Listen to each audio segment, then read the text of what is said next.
Hey everybody, welcome back to another redstone video, and in today's video I'm going to be showing you how to build a 2x2 pop-out fireplace. So let's get to it.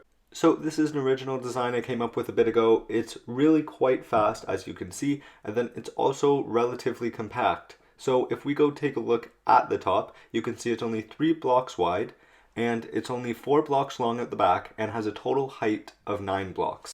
And before we start, let's just take a look at the items that we'll need. So I've laid out the exact quantities here. Now, in terms of the 6 yellow concrete, those can be any building blocks. And then the dirt are just for scaffolding that you might need. And then the bricks can be any block, but those are what you're going to build your fireplace out of. So you're going to want to start off by finding a suitable spot for your fireplace. So the frame is 4 blocks long, and then you're going to come up 3 blocks so that you create a 2x2 gap in the middle. So around the back of your fireplace, you're going to need to clear out an area that goes 4 blocks behind the fireplace, and then an additional 3 blocks upward, and then 5 blocks beneath the fireplace, and then you're just going to need to go the width of the fireplace, which is 4 blocks in total.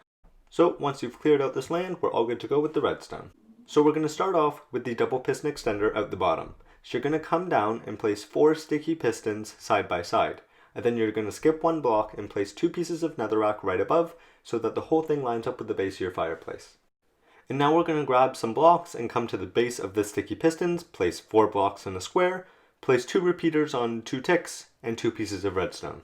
And then to finish off the double piston extender, you're going to take 2 observers, place them right above your repeaters, and then grab 2 blocks and place them on top.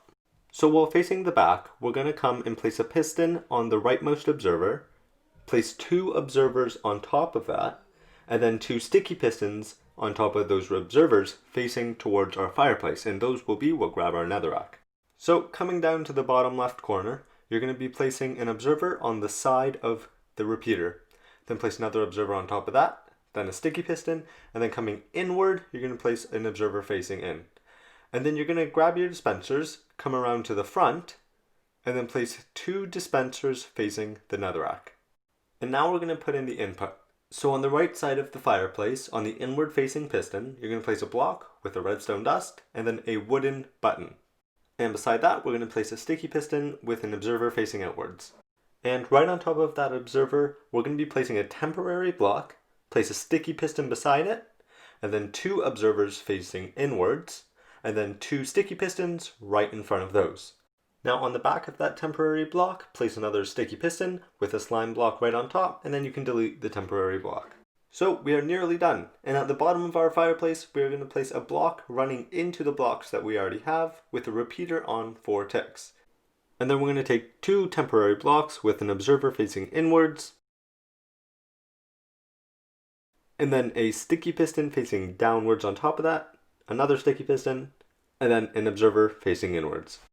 So now we just have a few last minute things, and the first one is to just fill your dispensers up with flint and steel. A few pieces should last you plenty of time.